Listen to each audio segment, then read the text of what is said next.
Halo teman-teman, selamat datang di channel Regarmong.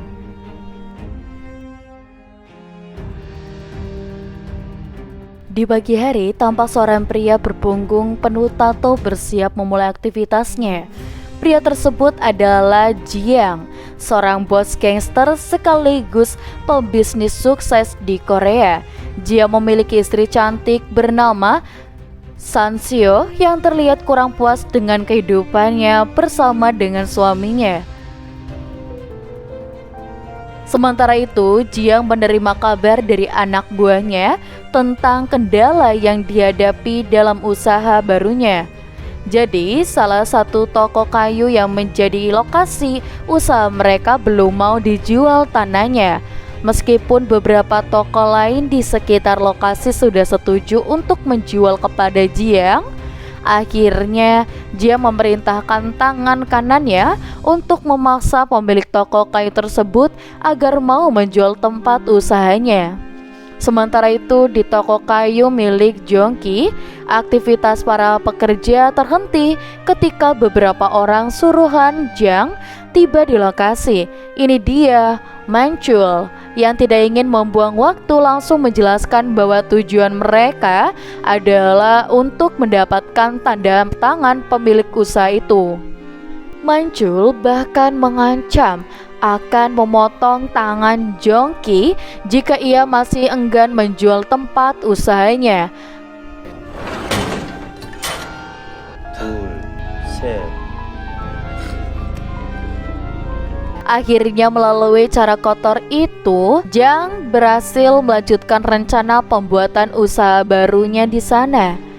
Di sebuah restoran, Jiang yang sedang menikmati makan malamnya terganggu oleh kedatangan seorang bos gangster saingannya.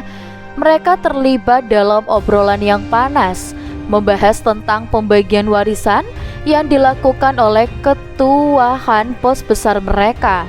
Keesokan harinya, Jiang menyempatkan diri mengunjungi salah satu usaha milik bosnya yang sekaligus merupakan calon warisan baginya. Kemudian Jiang melanjutkan aktivitasnya dengan menikmati makan siang di sebuah kedai ramen milik Jin. Namun Jiang tampak kesal ketika mengetahui bahwa kedai favoritnya kini dikelola oleh orang lain karena pemilik lama telah meninggal. Sebagai tanda kekesalannya, Jiang memuntahkan mie yang baru saja dia makan. Sementara itu, seorang murid yang baru saja menyelesaikan makan siangnya di kedai itu menyadari bahwa dompetnya hilang dan bingung bagaimana membayar makanannya.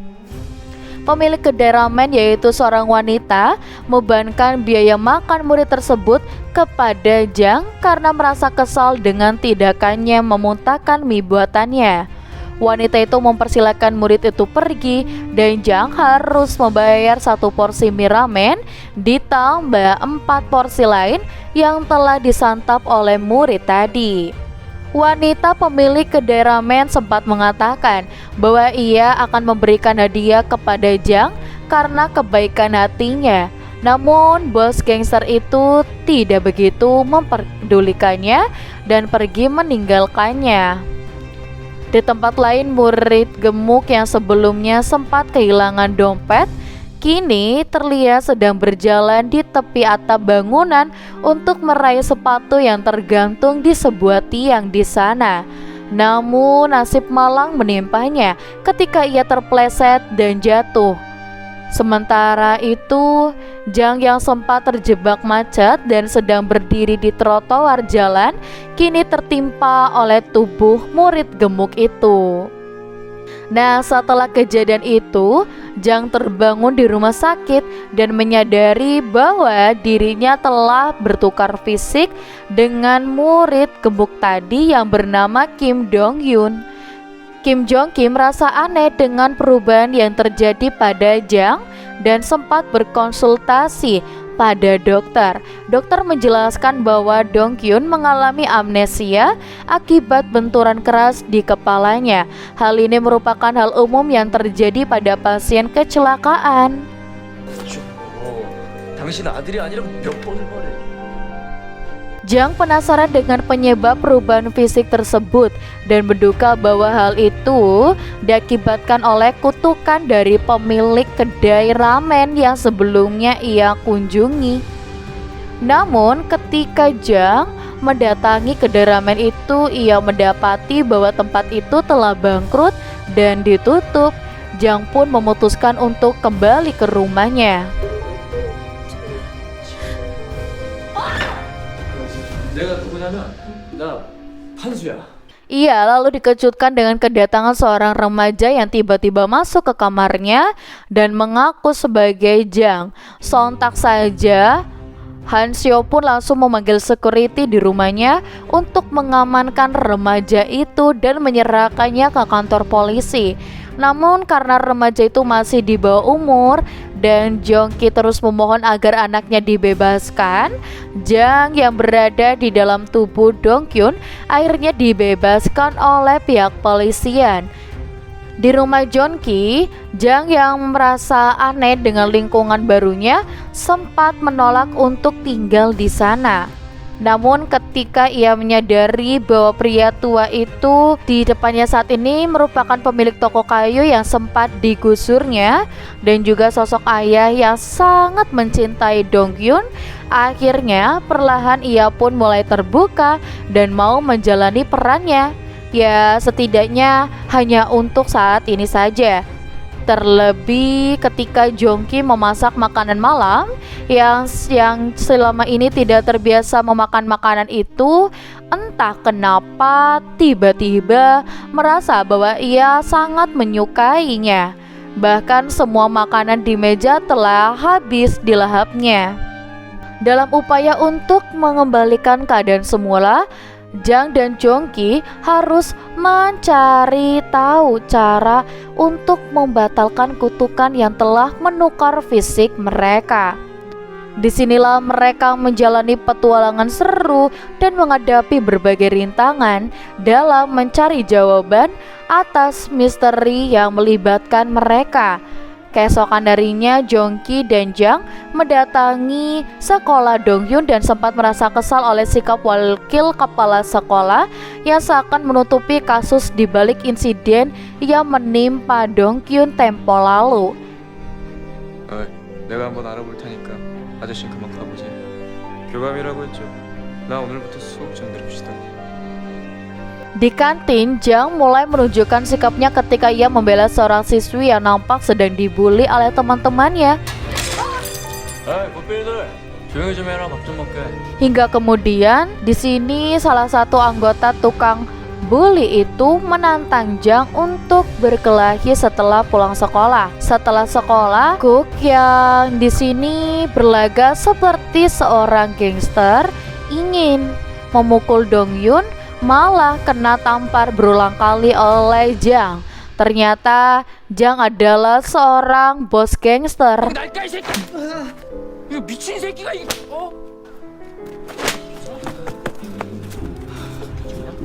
Dari situ Taewoo mengungkapkan bahwa selama ini ia memang kerap membuli Donghyun bersama dengan teman-temannya.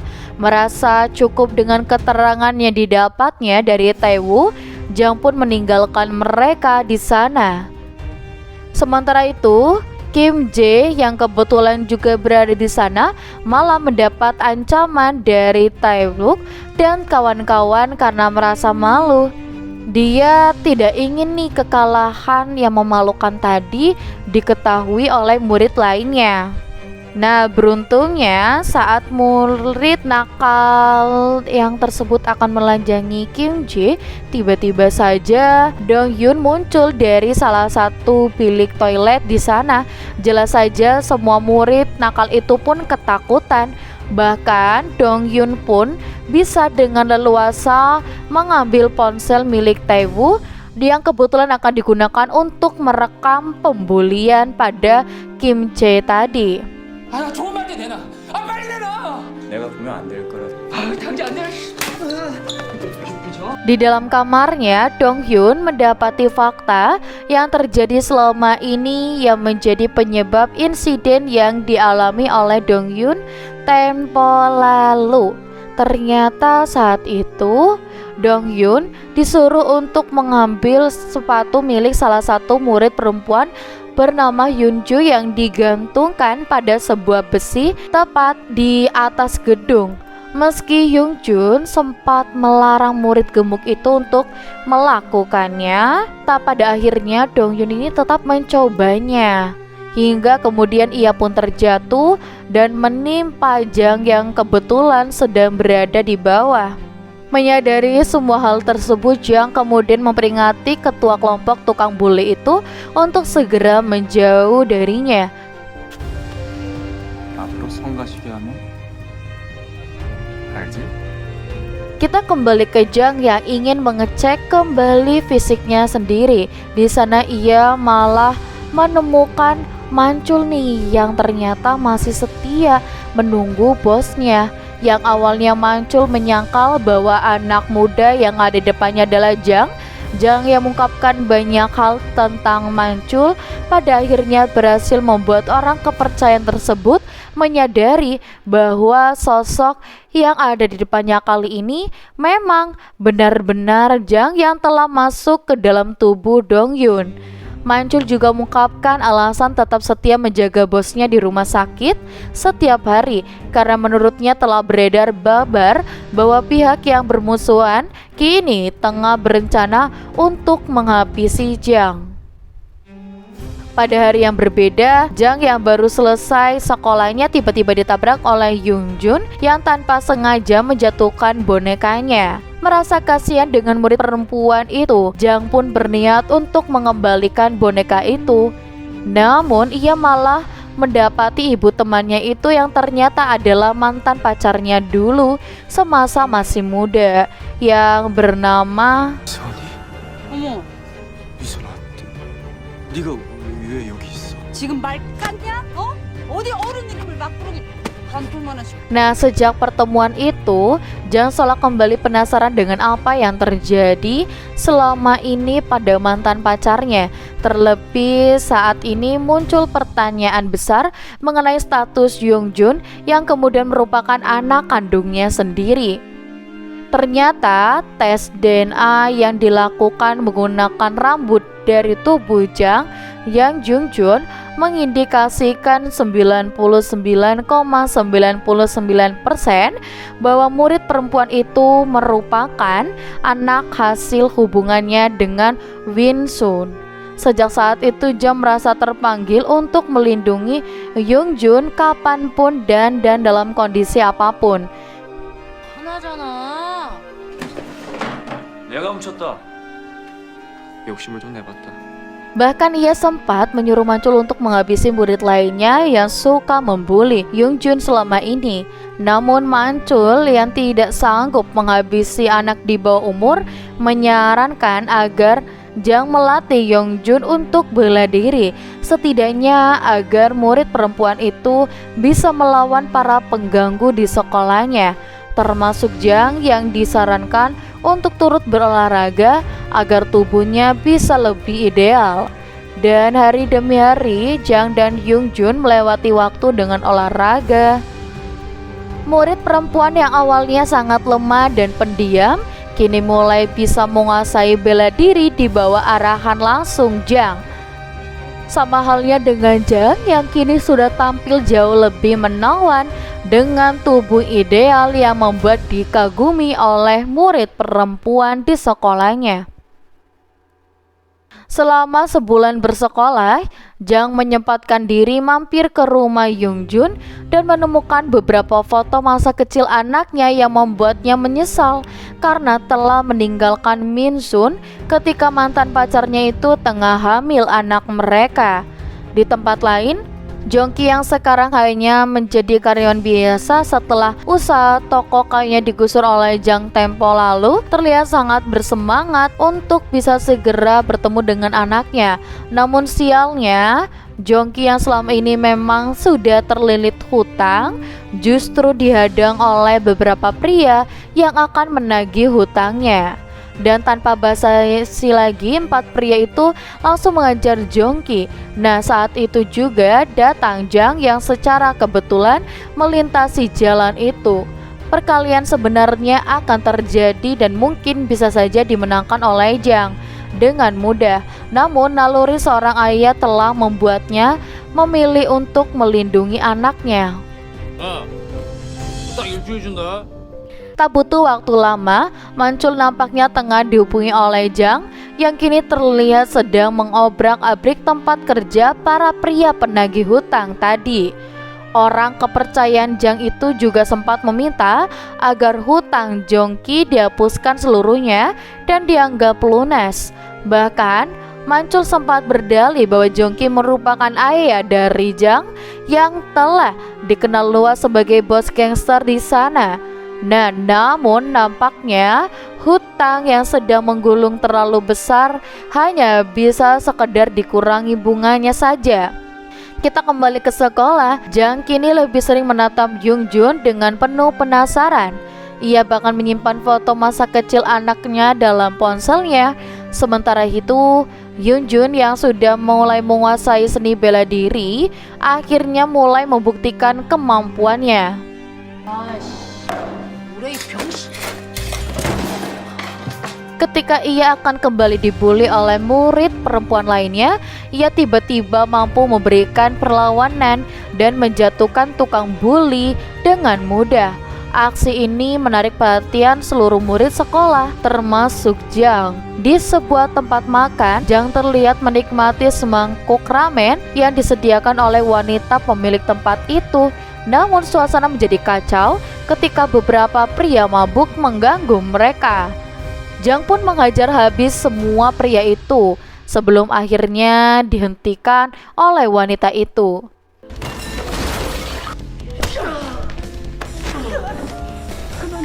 Wanita itu mulai curiga dengan sosok Dongkyun yang jauh berbeda dari sebelumnya, termasuk ketika ia memanggil nama Mingsun.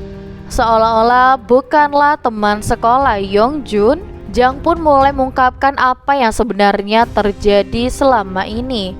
Mulai dari kecelakaan yang dialami tempo lalu hingga perpisahan mereka kala itu. 그렇다고 네가 장판 수인 건 아니지. 당신 배꼽 옆에 복숭아 모양의 작은 반점이 있어. Nah, disinilah terungkap bahwa Mingsun sangat membenci Jang yang berprofesi sebagai gangster. Namun Jang malah lebih memilih untuk meninggalkan Mingsun dan menikah dengan Selin, anak dari ketua gangster itu sendiri. Mingsun sama kecewa dengan keputusan Jang, terlebih karena ia ditinggalkan sendiri ketika sedang hamil hingga merawat dan membesarkan Yungjun sendirian. Di sekolah, Yungjun yang sedang duduk bersantai dengan Jian dihampiri oleh salah satu murid laki-laki yang mengundangnya untuk datang ke pesta ulang tahun. Yungjun yang selama ini merasa dikucilkan langsung menerima undangan itu meski Jang merasa ada yang janggal dan khawatir. Pada hari berikutnya, Jang yang ingin memperbaiki hubungannya dengan Mingsun mengajak mantan pacarnya itu untuk bertemu di sebuah restoran. Sayangnya, Mingsun yang masih kecewa dengan masa lalunya enggan menerima permintaan maaf Jan. Ia bahkan meninggalkan tempat itu dengan marah hingga Jang mendapat telepon dari Jian yang mengabarkan bahwa Yongjun akan dikerjai oleh para tukang bully di pesta ulang tahun temannya. Jang pun segera menghubungi temannya untuk meminjam mobil agar bisa segera menuju ke villa tempat pesta diadakan. Di sana, Jang dengan beringas menghabisi 2 penjaga bertubuh besar dan melumpuhkan beberapa murid nakal yang masuk dalam gerombolan tukang bully. 가자. 네가 있을 곳이야. 아이 머리가 쓰다니 김동현이 밟아.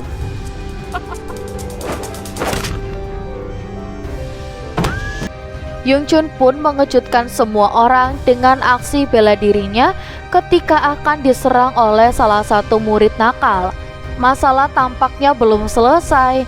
Kali ini, Mancul melaporkan pada Jang bahwa istrinya dan bosnya telah bersekongkol untuk meleserkan dia. Bahkan mereka ingin merencanakan skema jahat dan menggelapkan uang hingga $3 juta. Mengetahui hal ini, Jang segera menyuruh Mancul untuk bertemu dengan ketua Han dan memberikan surat kepada mertuanya itu.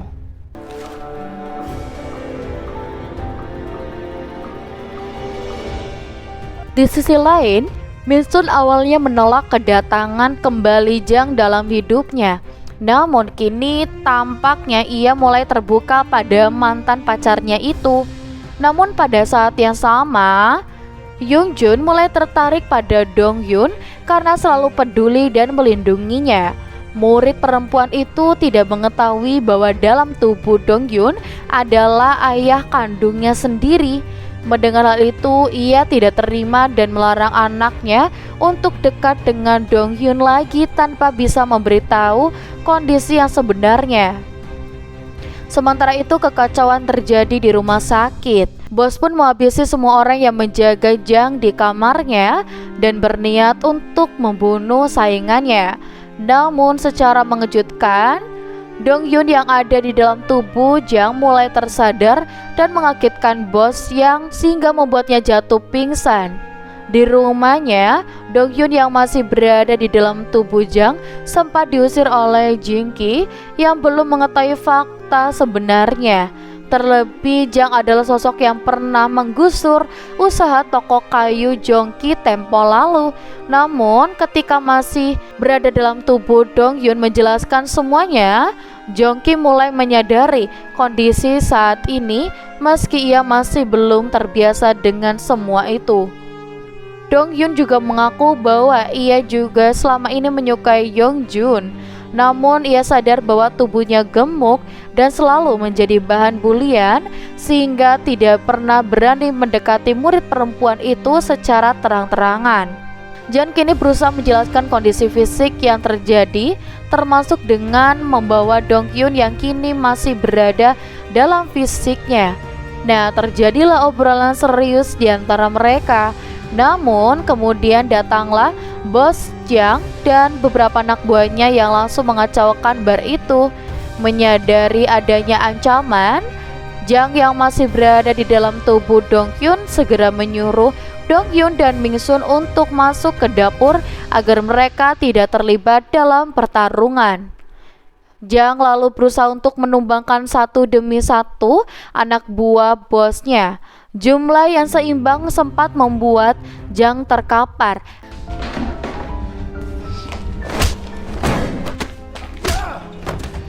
Namun secara mengejutkan, Mingsun yang tak rela mantan pacarnya itu bernasib naas akhirnya keluar dari dapur dengan membawa sebuah tabung gas berukuran besar dan akan mengancam akan meledakkan bar agar semua orang di sana mati bersama. Tak ingin mati konyol, Moshi dan anak buahnya ini lari dari sana.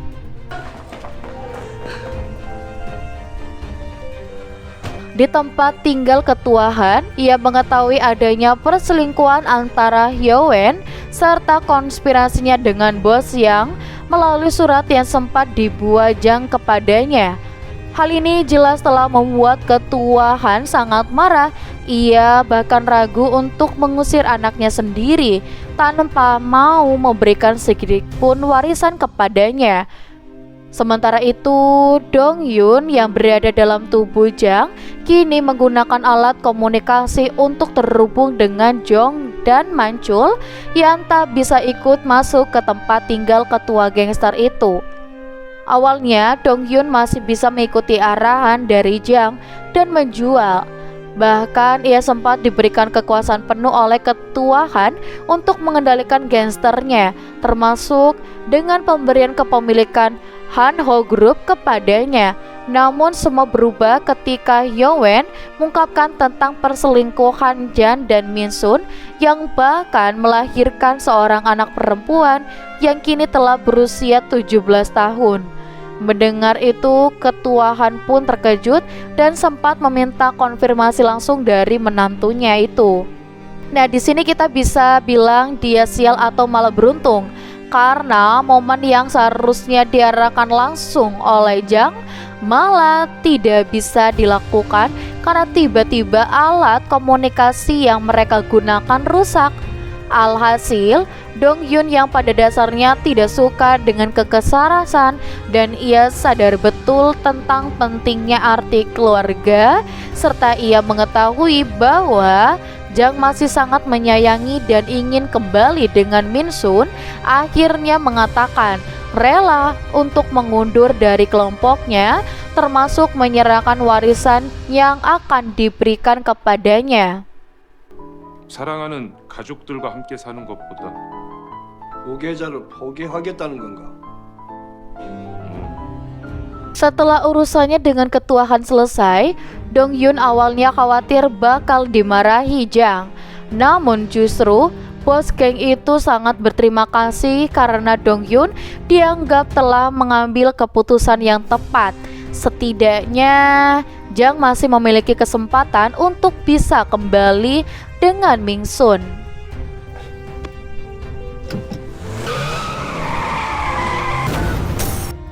Tepat ketika situasi kembali kritis, Dong Hyun tiba-tiba jatuh pingsan. Sementara itu di ruang gawat darurat yang didatangi oleh seorang perawat wanita yang menanyakan soal hadiah yang telah diberikan kepadanya. Ternyata wanita tersebut merupakan sosok penjual mie ramen yang sempat dikunjungi Jang di awal film. Singkat cerita, 6 bulan pun berlalu dan kini Dong Hyun yang sudah kembali dalam tubuh aslinya terlihat sangat bahagia dengan perubahan yang terjadi di sekolahnya. Teman-temannya kini nampak sangat menyambutnya, termasuk dengan murid nakal yang sekarang menjadi begitu ramah kepadanya. Tidak hanya itu, Yoon Jun yang sebelumnya sempat tertarik kepada Dong Hyun akhirnya juga bisa menjalin hubungan yang lebih dekat dengan orang yang disukainya itu. Di akhir film terlihat keceriaan dan hangatnya hubungan keluarga yang kini kembali terjalin. Min Sun tampak begitu semangat membuka kedai barunya dan Jang dan Jong Ki yang turut membantunya mempersiapkan adonan makanan, dan film pun berakhir. Nah, gimana nih teman-teman? Seru juga ya.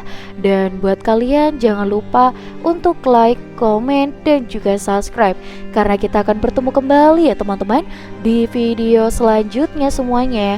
Dadah teman-teman di rumah.